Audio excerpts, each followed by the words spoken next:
Hello, this is Yashaswini Razdan reporting for EE Times, and today I'm here at Kaigan, India, sitting next to Vincent Corsanier, who's the CEO of Kaigan. Hello, Vincent. It's great to have you here. So tell me, what brings you to India, first of all? Thank you very much for the welcome, and thank you very much for your time. So here at Kaigan, we are trying to enable the world to produce smartly and very secure. Now we have offices both in Northern Ireland, Copenhagen, and one of our main development centers is here in Noida. Oh, wow. So first of all, I like to visit the team here in Noida and see how they're doing, see how I can help them. But also because we're part of the supply chain, and the supply chain in the world is getting more interesting, we really like to enable local supply chains. So one of the things we've been doing quite strongly in probably the last 7-8 years here in India is how can we get more of the supply and the production to happen in India, initially for India, but actually with the new trade deals coming up, how do we now also enable India to export? How can we get the best out of that by being an international company but with a really strong footprint in India? That's very interesting. Kaigan is known mainly for eSIM enablement. That's the USP, that's how it's known in the market. But how do you define the company's role today in the broader connected ecosystem? Sure, yes. So eSIM is our current manifestation of security. We're very much about how do we secure devices. There's a lot of articles in the press about nanny cams in bears and being hacked and these kind of things. Now, what we really want to do is kind of make devices secure by design. And when we understood the market move into eSIM, actually eSIM is a really good starting point. eSIM is a very, very secure anchor, very highly tested standard. Now, we have all used SIMs in the past. A lot of people still using SIMs in our phones. Actually, eSIM is the next evolution. When you take the SIM, you solder it down, you make it a lot more secure, you work across the world, so that's a really good start. But actually, it's just a start. It's what we call a trust anchor, or something where you can put your trust into, and you can build your security up from there. So the way we look at the world is very much the foundation for cybersecurity in the future, and eSIM is the beginning. So does this technology, eSIM technology, only work for telecom, or does it go beyond to other sectors as well? So the security from eSIM is telecom. However, the fundamental designs are much wider. So you start with security, it's all about making things really small. If you think about a really large system, a very complicated system, it's really hard to really secure that. So for security, what you're trying to make things really simple, really easy, but also very small. So you have this called a security anchor. Think about now the analogy is your money. You can have it everywhere in your pocket, or you can actually do it in your wallet. So you centralize it. If you centralize it, also you become more vulnerable because people will attack that. So effectively, you take your keys from your security, you put it in your wallet, your eSIM, and then you defend it really heavily. But in such a way, it's still usable, very important. And again, that's the same principle for anywhere in the industry. So today it's eSIM, tomorrow it's more security behind Wi-Fi, more security about other ways of connecting. And also, as this technology gets spread wider, you can also start doing things like, now, what is the behavior of my device? Now you're talking about behavioral analysis. Is my device, for instance, I'm a water meter, and I want to upload my data once a day. Suddenly this water meter starts pinging the server more than once a day, 10 times a day, 100 times a day. Well, that's not the behavior that you expect. So now probably that water meter might be faulty, it might be compromised. So you start looking at what are my devices doing, and is it what I expect? If it is not what I expect, okay, what can I do about it? I can shut the device down, I can get new software, refresh the device, I can put it on a special part of my network. And again, that's all starting with the eSIM design, but then actually there's a lot more technology we can bring. That's interesting. So that's you've talked about water meters, so that goes down to IoT sector. Will we see eSIMs also in automotive sector? They already are in automotive sectors. Okay. So most cars today have two eSIMs. Okay. One for the management of the car. Particularly feedback to the manufacturer. Now, what is the car doing? How much miles is the car doing? So that the manufacturer understands better how the engine works, but also can give you feedback. You need to service. You need there needs things to happen to the car. And separately, a lot of new cars, this is for the high-end cars, also have in-car entertainment. Oh, wow. And again, the in-car entertainment can also have its own subscription, independent of your phone, and again, that can then deliver your content. It can deliver other things to your car. So most cars already have two of these eSIMs, and security is getting more and more important with cars itself. There's a lot of articles about cars being being stolen in the UK, and actually, so security is a massive area of innovation for automotive to make sure that we go to the highest standards, so that these valuable commodities can't just be taken from you. Speaking about security, there are other mission critical applications that come to my mind. What about satellites? Do we have any such, innovation happening over there in that sector? Because that's a mission critical system. It is. Also, I'm myself wearing a Garmin Phoenix 8 watch. Okay. Wow. So, thank you. The Phoenix 8 watch, now the reason I got it is because Keegan, there's two designs of Keegan in here. And one of the designs of Keegan is making sure the satellite connection is secure. Okay. So this Garmin watch has a data link, but also a satellite link. Now, the satellite link is really powerful because you can track, now if you're, for instance, a mountaineer, or you're actually few people in this office are long distance runners. Oh, wow. They run 80, very healthy office. Very healthy, 80 kilometers. I don't, but they do. But very often they go through terrain. It's very hard to be tracked on the data with your normal mobile phone coverage. So it's really useful. So you can see that more and more of these connectivity is also coming into satellite. Maybe as a backup roaming. So think about you're shipping something maybe from Mumbai to Rotterdam in Europe.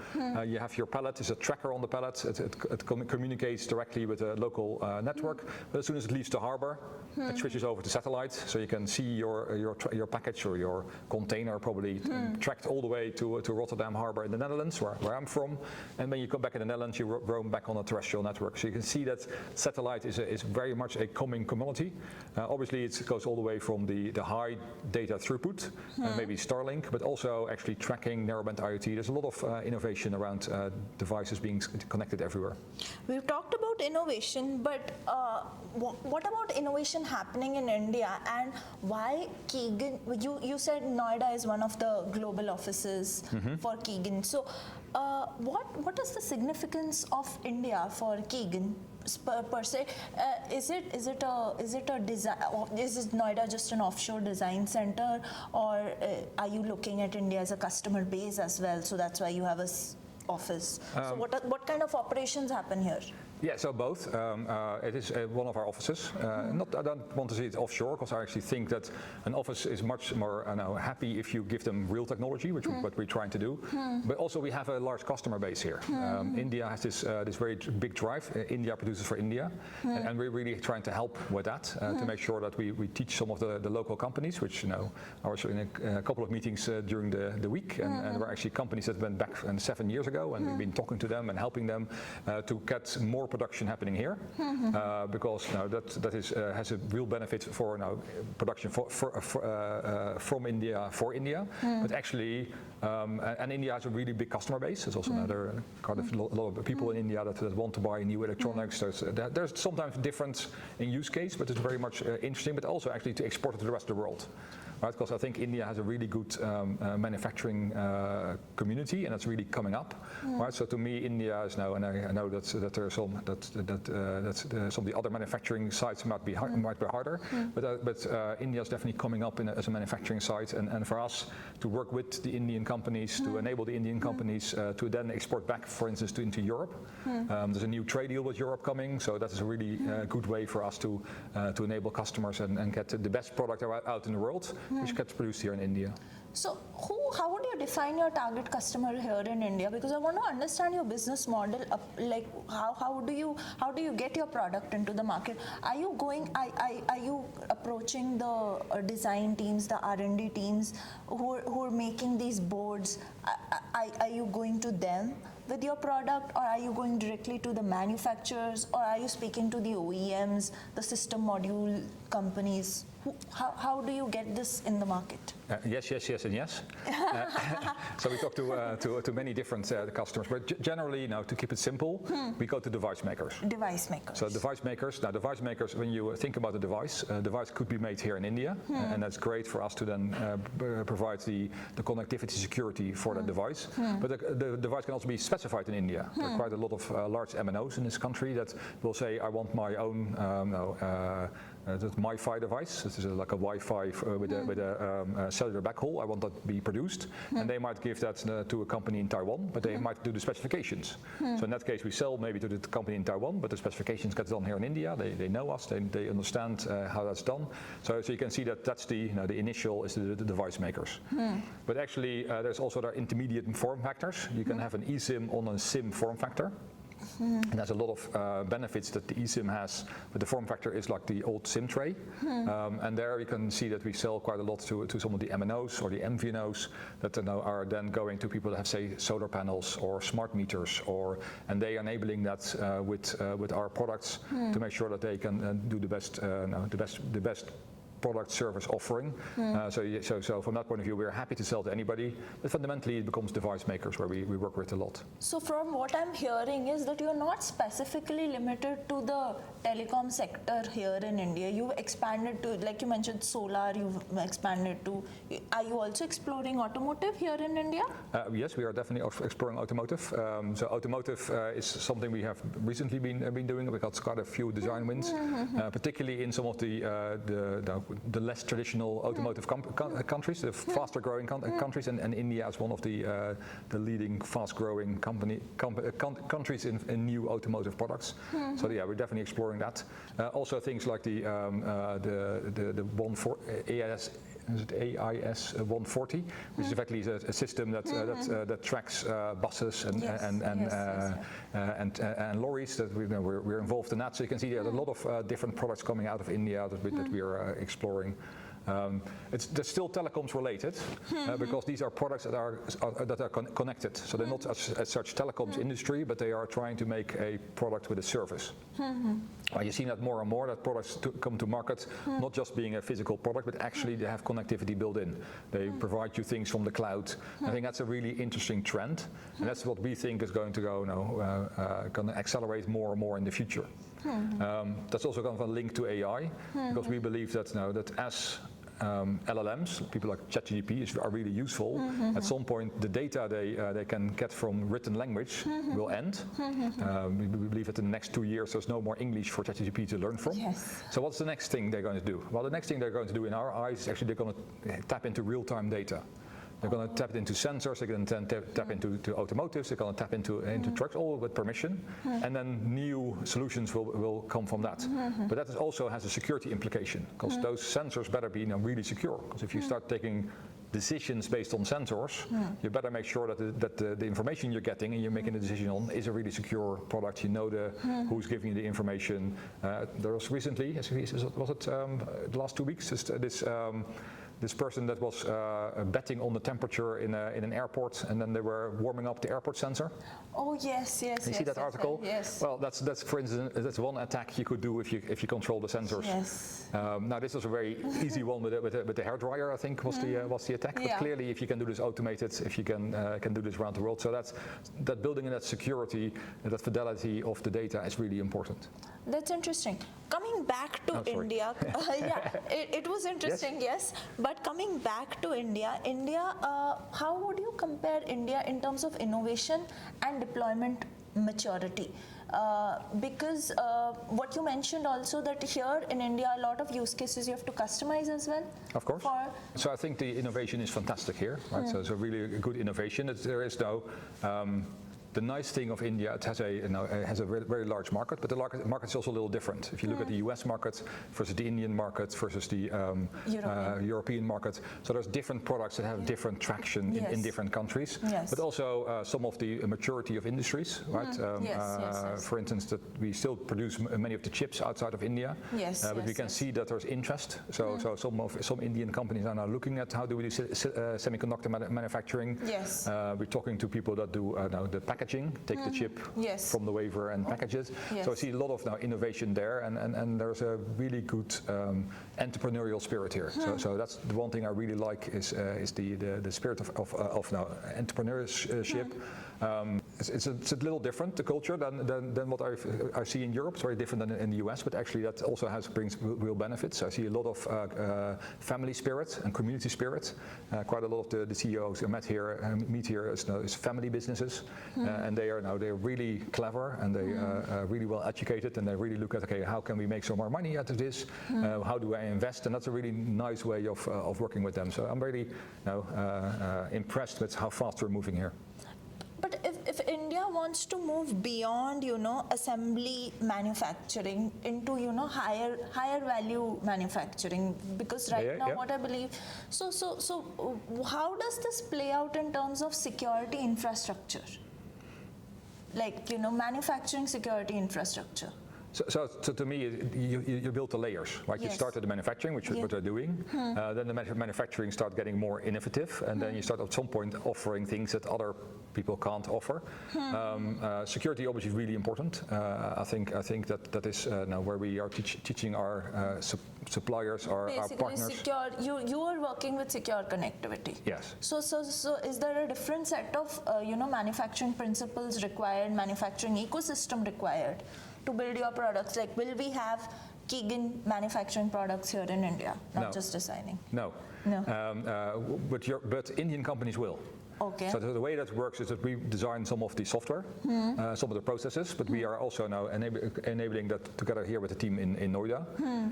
But we're working with local production partners. Okay. So we're enabling the local production partners, and they're enabling us. Obviously, it's a partnership where the production happens here. We are very much a software company. Yes. So we are now not producing ourselves, but we are working with those Indian production companies to enable that they can produce and include our software. So do you mean to say that Indian production companies, manufacturing companies have the assets required to incorporate your product into their hardware? Yes. Okay. And where they don't, we help them.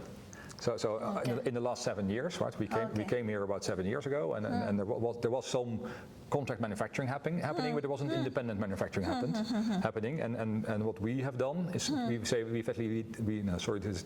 disaggregate supply chain. So a lot of the manufacturing has been happening by big companies that do a vertical integration, and we're trying to horizontally integrate so that you can actually have multiple layers but different companies. And that's what we really now have been doing in the ecosystem here. We now have companies that effectively do the production completely for themselves, and we enable some of the IP layers that they're not doing today. And then obviously we are moving up the stack, doing other innovation. We're doing that here with the local office. So it's then it is a global industry. So don't believe you would only do it in India, but we do it as a global company. We're helping that, and particularly now where supply chain has advantages. And for us, I think producing here, enabling companies to grow local products that can then be exported worldwide is a real advantage in our eyes. Speaking about layers, with AI coming into the picture, how do you see, cybersecurity, the challenge? How do you see companies like Keegan addressing the cybersecurity challenge? Yeah, so that's really interesting. There's a twofold answer to this, because AI is going to open up enough opportunities. Yes. But AI is also going to open up a lot of threats. Yes. So let's talk about the opportunities first. Yes. I think that AI is going to become what I call sentient, and not sentient in it's self-aware, but sentient in that it senses. Okay.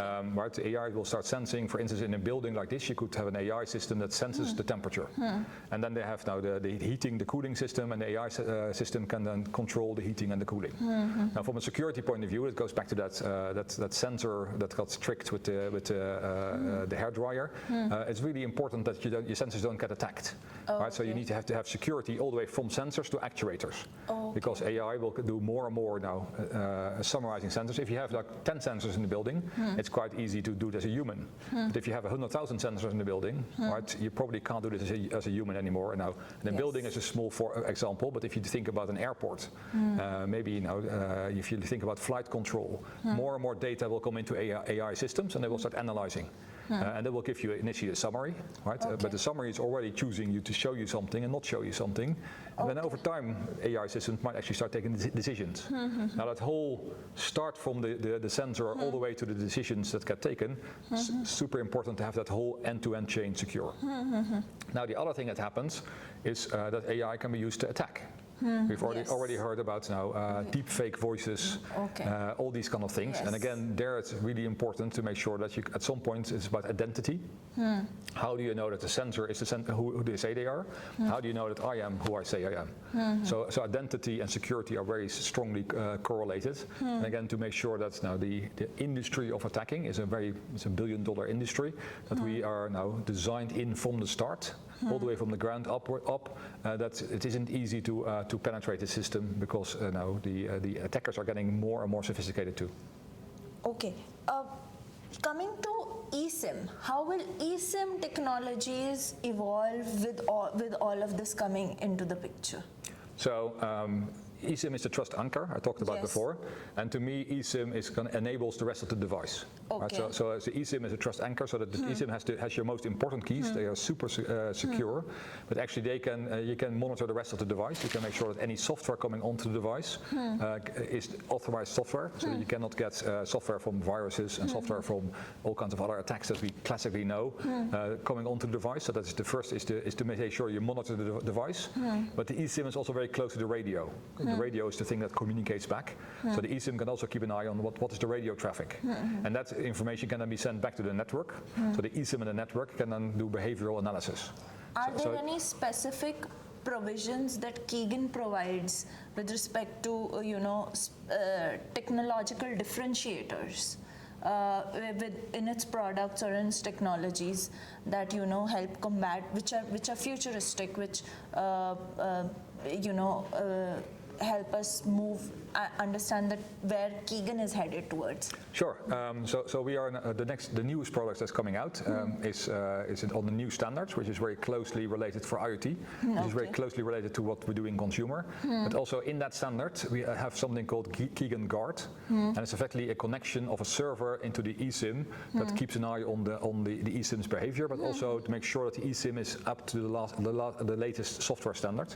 That's really important. Also with the new European cybersecurity requirements coming in, yes, it is very important that you not only know the state of your device, but you also be able to update the software. And this is something we're now including as part of our product, that every product will have a way to communicate back to our servers, to give a good understanding on the software patching level and on the are they up to date, but also an ability for us to update the software, say in case of a cyber attack, that we can quickly update all those devices and make sure it doesn't spread anywhere outside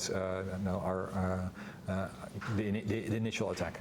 You also mentioned new cybersecurity requirements, which brought to my mind that India and EU signed a trade deal, and then there's the Cyber Resilience Act which comes into the picture. So how do these political and geopolitical progressions impact your business here in India? Is it a positive thing for you? And how do you have to navigate through it? Do you have to make any changes, sort of business-wise, with respect to India? How does it go about? So is it positive? Yes. It's quite a long question. So is it positive for us in general? Yes, because Cyber Resilience Act is effectively saying everybody has to be better at security. Now, because we are already GSMA accredited, actually the impact for us is not very large because we are already doing most of this. Some of the reporting we didn't do, we're now doing. So we have changed some of the reporting to make sure we share with customers that we're all following the right procedures. But it's making our customers that are both in India and Europe much more aware of security. So security is now taken a lot more serious, and I do believe that the EU has a very strong influence on standardizing the world, and this standard will be rolled out because actually it's from a technical point of view, it's common sense to be, as I said, for all these reasons, to be more secure. And this is effectively saying, well, this is a way to get more secure. So I think that, and then obviously with the trade relationship between India and Europe, India will hopefully start selling more to Europe. That will have to be with European standards. Now, once you do a standard, it doesn't really make sense to have two products, one with and one without a standard when it comes to security. Once you raise your security standard, you will sell that everywhere, because it's now just better to have a secure product than a non-secure product for everybody in the supply chain. So I think that is going to be very positive for both sides. And now we have most of our technology now enables this. So actually, from our point of view, it's very beneficial. But as a relatively small company, we are also very nimble and agile. So generally, we can work with governments to make sure that we take advantage of the new opportunities they're offering us.